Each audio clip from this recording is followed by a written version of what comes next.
G'day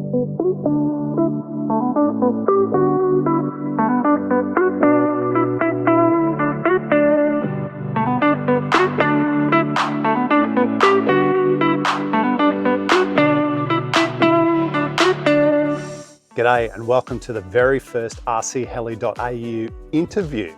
So in November last year, I did a road trip, 1,900 kilometres from where I live here in Brisbane, all the way up to Cairns in far North Queensland. I went there for a couple of reasons. I went to visit some of our heli friends along the way. I had a nice little fly in with some of the guys at Townsville. But one of the people that I really wanted to go and visit was Mad4Heli because they're located in Cairns. So you may already know this, but Mike Wilkinson was the guy who actually started Mad4Heli, well, quite a while ago now. And we all know Mad4Heli. We've all had dealings with them and bought plenty of stuff off them. They're a great business to deal with.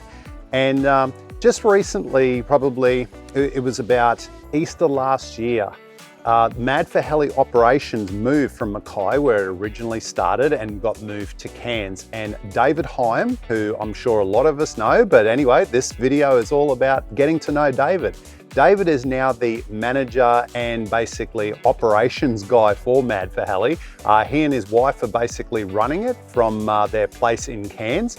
And look, they're doing a fantastic job. So I thought, you know, I should go up and have a bit of a yarn to Dave. I've known Dave quite a long time. He's a great guy. And hey, it's only fair that the rest of the heli community should get to know him as well. So without further ado, let's go and check out the conversation that I had with him last year. So as I said before, Mike was the one who started up Mad4Heli, and he's been in the hobby for quite a number of years. And so has Dave, actually. So Dave was actually the one that got me into helis, oh gee, just over 2.5 years ago. He gave me some great advice and got me on my way, and now it's become something just short of an addiction. I did try a few years before that, but cars was his main passion. Yeah, so. Yeah, he's right. He's exactly right. Yeah. So anyway, I wanted to be able to come up here. So I'm up here all the way in Cairns in far North Queensland, where the operation is now based. So, Dave, what does the operations look like for Mad4Heli? It doesn't stop. It's what we provide. You guys just continue to what they look for in a heli, like look for in the hobby sort of thing. What you guys continue to want, we try to provide. So for me it starts at, well, basically the middle part is packing the orders and sending them off to the customer. That's kind of the end, but there's so much that goes on behind that. You've got the website, you've got promoting, you've got just general being active in the community, listening, chiming in, helping. And then what most people don't understand is just the general keeping these boxes full. And you got a lot of boxes in there. There is lots of boxes. There's thousands and thousands of parts. But every item that we sell, it's going through the website. It's making sure we've got the inventory, making sure we're ready. If we're getting low, making sure we're ordering. It's dealing with the suppliers. There's the whole, the shipping, everything. Shipping's difficult these days. Shipping's expensive. Some of the things that we sell are tight in terms of resale value and what we purchase them for. So it's not a matter of we just can't order things ad hoc. We try and make it worth our while. We try and help out where we can. But I've got kids at home. I've got a full-time job. I honestly don't stop. Yeah. Dealing with people, messages, emails, everything. I enjoy it. So you work for 2 full-time jobs? It's kind of like that, yeah. Yeah, unfortunately there is a lot of time at home. I do spend time with my family, but I do find myself. Yeah. But it's your passion. The wife giving me a nudge, yeah. Yeah. Oh, absolutely, my passion. I've known Dave for a very long time. And yeah, he is passionate about this hobby, there is no doubt. And you know, I picked up on something you said before about supporting the hobby. So Mad4Heli got behind Boomstrike this year, the big RC Heli festival that we have in Brisbane. So the inaugural one was in July this year, and then we got the great big event that's being held next year. And Mad4Heli is a platinum sponsor of that is providing the prize money to attract our masterclass pilots that are going to be coming overseas. So we're really, really grateful to you and Mike for enabling that. So that's fantastic. I mean, look, Dave's a pilot just like the rest of us, but he's taken it another level where he's just so passionate about it. Like carrying on from Mike, wants to provide a great product to the community. And one of the bits of advice that you gave me right at the start, you said choose a brand that has really, really good after sales support where you can easily get parts and all of those sorts of things. Yep. So. I had a whole heap of brands that I could have chosen. I've got an SAB Goblin 500. That it was just, Dave didn't really point me in that. He just said, here's some that you could choose from, and one came up for sale. And it so happens most of the helis that I have are SABs now, and I do like them, but I do have other brands. But yeah, anyway. So Mad4Heli, one of the premium dealers for SAB in Australia. So that's fantastic. So mate, how long have you been flying? Like, can you remember the year you actually started? I can. It was a long time ago. It would have been maybe 2003.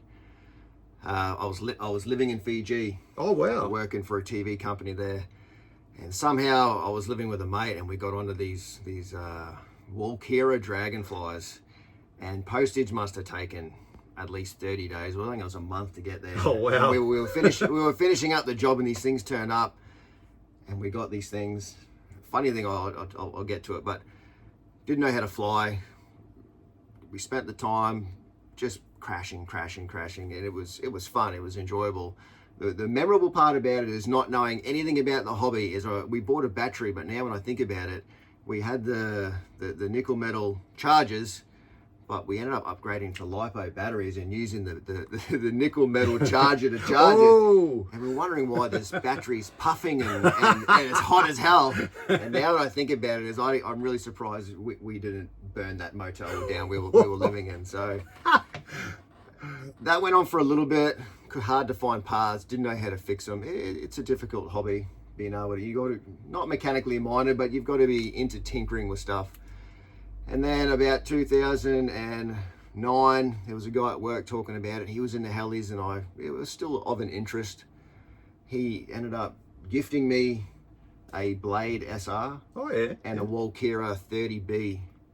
And I tinkered with them, and I got them going, and I crashed them as you do, and I crashed them. And it's a little bit disappointing. It gets you down. We all know what you're talking about there. I don't want to fix it. I've done it again. And then I got onto a simulator, and that totally changed the outlook. The simulator just gives you that muscle memory. And before I knew it, I was somewhat hovering in the backyard, trying to do stall turns, and realized that roofs are closer to the heli than the ground, and I crashed into many roofs doing that. Oh no. But it didn't take long before I was at the park doing stall turns, and man, the feeling that I got from taking off, flying out of control but didn't crash, doing some stall turns and landing it, and my wife was there for that flight. I don't know, she must have thought I was a little kid. I was crazy excited, and the thing was flying, and I'm like, this is it. Can't wait to do it again. You charge up, or you just wait for the next time that you're able to go and fly. And it all took off from there, and then I grew out of that. The old Walkera 30B, somehow I got parts. It was expensive as hell, and did it up, and I started to get decent at it, but lets up the head speed, and it blew apart. I said, right, this is it. We got to get into some good stuff, and that's kind of where it started there. Yeah, right. Yeah. So then, what was your next model after that? A T-Rex 450, I think. I went down the T-Rex path. They used to call me T-Rex Dave. I had all the line helis. So and you fly a TB70 a fair bit these days. I still enjoy it. I like to support all the brands. No, that's fantastic, mate. That's awesome. So 21 years. You've been flying 21 years, because you said 2003. It's now 2024. Yeah. Wow, awesome. And what you were just saying there about simulators. So as you know, I'm a fairly newcomer to the hobby. I've been flying for just over 2.5 years. And one of the first things you said to me, I said, Dave, what helicopter do I buy? He said, buy a simulator. Start on a simulator, get your muscle memory, learn what to do, what not to do, all that sort of stuff. And you save thousands. Oh man, the amount I know exactly what you're saying there. So great advice. So now this is going to be a bit of a hard question to answer, but what's been your all-time favorite heli? Which one do you love the most? Is this an easy one or? No, that is a pretty easy one. I've had a few. It would have to be the Synergy 516. Oh wow! Okay. I don't know why. Yep. I don't know if it's just the way that I've got it set up, but it's an ideal size.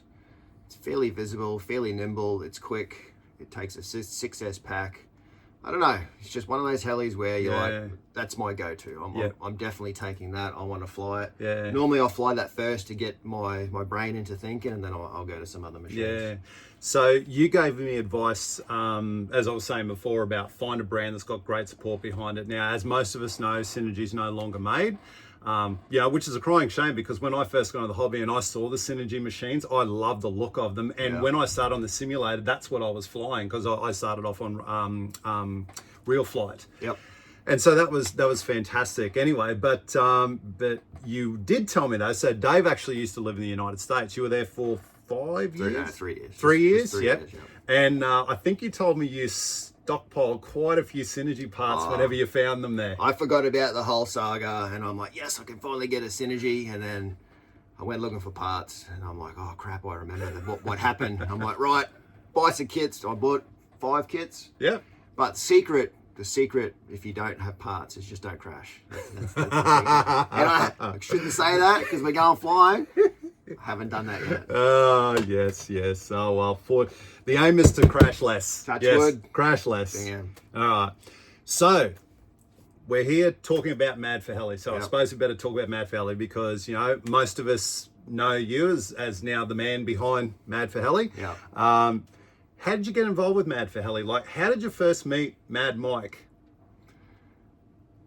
I was out flying at the field in Mackay, and Mike turned up.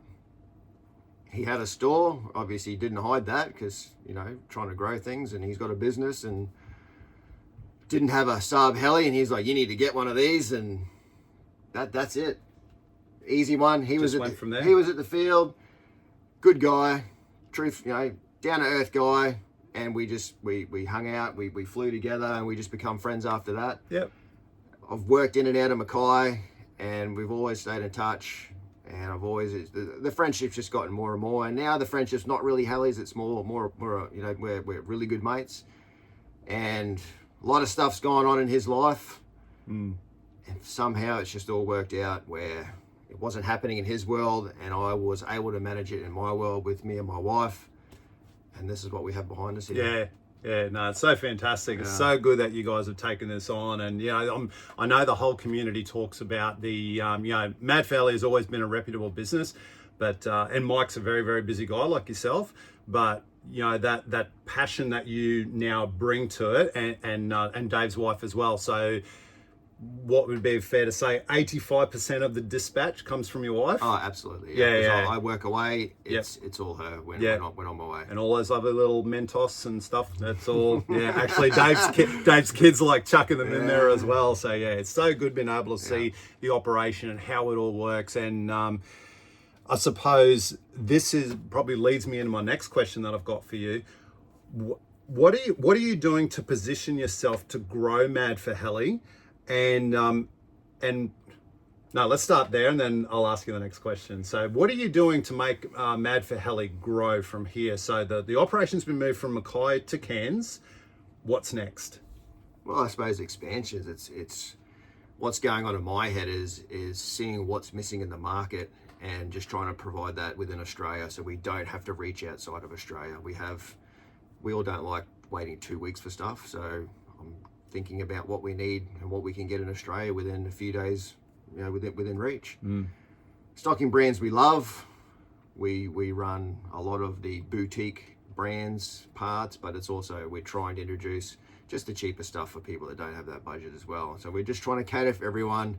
Most importantly for me, it's without the customers, we aren't a business. So for me, it's providing the best service possible to keep you coming back. Yeah. And look, if there's one thing that I remember when I first got into helis, and Mike was it was basically all being run by Mike. And I tell you what, he just did not hesitate. If something went wrong or whatever, and it was obviously a fault or whatever, I just bang, no worries. And that hasn't changed since Dave took over. Like I found I had a faulty blade the other day that come out of its packet. Dave said, yep, no worries. He said, yep, straight up, replace it. Yeah. So, you know, the service that you get, I have not seen service like this. Well, in the heli industry, it's second to none. But even in a lot of salesy type businesses now, they want to say, "Oh, are you sure this happened?" or whatever. These guys just like, "No, we want to look after you." So, you know, they may not be the cheapest, but I tell you what, bang for buck, and the service that you get, these guys are incredible. So, yeah, support local. We should all be supporting local to get that quality service. Yeah. So. Well, I suppose my next question was, what's your point of difference? So that's one of them that I just rattled off about your after sales service. What else would you believe that your point of difference is compared to any other retailer out there? We do like to pride ourselves on shipping time as well. When the moment we get the orders to when they ship out, you got to understand that also we are a family. I have 5 boys running around. My wife runs around with sports. It's every day. It's sports. It's busy. We're lucky to get weekends, but we still get your stuff out. If there are times when it doesn't happen, we just ask you just for a little bit of patience. You know, this is a family-run business. And I just want to make things better. I'm trying to think of things to improve on. I need your feedback if there's anything that we're not doing that we can be doing. You know, we obviously we have been listening. So next year we're expanding the warehouse size. Hopefully we can expand on some more products. We'll just stock more of. And yeah, well, you took on Spirit recently. Yeah, and just want to build the business up. It's a great hobby. It's just unfortunate it's slightly expensive. Again, I said if you don't crash, it's not expensive. So bigger and better. That's where it's at. Yeah. Just keep everyone flying, keep everyone happy, and I'm really looking forward to hopefully getting down to some events next year to meet everyone face to face. Yeah, no, that's awesome. Yeah, And with rcheli.au, Mad4Heli has actually been behind that as well. So they've been very keen and encouraging me to get this established. So newcomers to the hobby and people who are already in the hobby, so finding out about new products, who's who in the zoo. So this is why I'm doing this interview with Dave and Mike. So people know who are the faces behind the people that support us, because it's more than just buying a product or whatever it is. Because our hobby is so small and so niche and we all sort of know each other, I think building that relationship and that trust is that's worth value in itself. So yeah, that's 100%, fantastic. 100%. Yeah. And finally, for anyone who's watching this video and they're thinking about getting into the hobby, or they think, oh, it's too expensive, or it's not for me, or whatever. But you know, well, what would you say to them if you said, well, actually, no, what would you say to these people? Try it. There's no harm in trying it. There's free downloads for simulators. I'm sure someone around there would lend you a cheap controller or something to try and help you get into it. This hobby. People in this hobby, I can't explain the people, but it's almost like we're different somewhere. We're either just all genuine people, or we're different. Everyone's out to help one another, and that's another aspect that I enjoy the hobby so much. But definitely get a simulator and try it, and get to a club and get around some people that, you know, there's people willing to help you. Definitely people willing to help. Absolutely. So if you're ever around the Larks Club, so in Loganholme near Brisbane, if you ever wanted to try out a heli, like you're watching this and you're in that area and thought, I'd really like to do that, send me a message on the rcheli.au Facebook page or the email address, and I would only be too happy to meet you down at the club and actually give you a try of one of my helis. So I've got a buddy box system set up, and only too willing to give you a demonstration, give you a try of it. Look, this hobby is absolutely incredible. One of my things that I always say about helis compared to anything else is no runway required. Yeah. You know, You just fly these things anywhere. You know, you don't have to worry about wind too much. Like, you know, it can be blowing a gale and helis will still fly quite comfortably. So you can't compare these helis with the little cheapy things that you buy from Kmart or whatever. No. That, I mean, apart from them taking off from the ground, that's about where the similarities stop. So, look, Dave, thanks so much for your time today. It's been so good catching up with you. You know, it was worth the 1800k drive up here to see you and a number of other people that I've seen along the way. Yeah. But look, we're so excited that Mad4Heli has a vision to get bigger and better. And not only are you guys looking at running a successful business, but your focus is supporting and building the hobby itself. 100%. Because there's no doubt the RC heli hobby is on the incline at the moment. So I think it was just starting to come out of a bit of a lull there when I joined. I feel like it's come up a bit in the last couple of years. So. Yeah, absolutely. Yeah. So thanks again. Look, guys, as he said, he loves feedback. Anything that you think that they should stock, things they should have on their website, ideas how they could support things or whatever, Dave wants to hear about it. So get in touch with them. But yeah, and until then, thanks again for your time, Dave, and happy flying. Thanks, Carl. See you later, everyone. Thank you.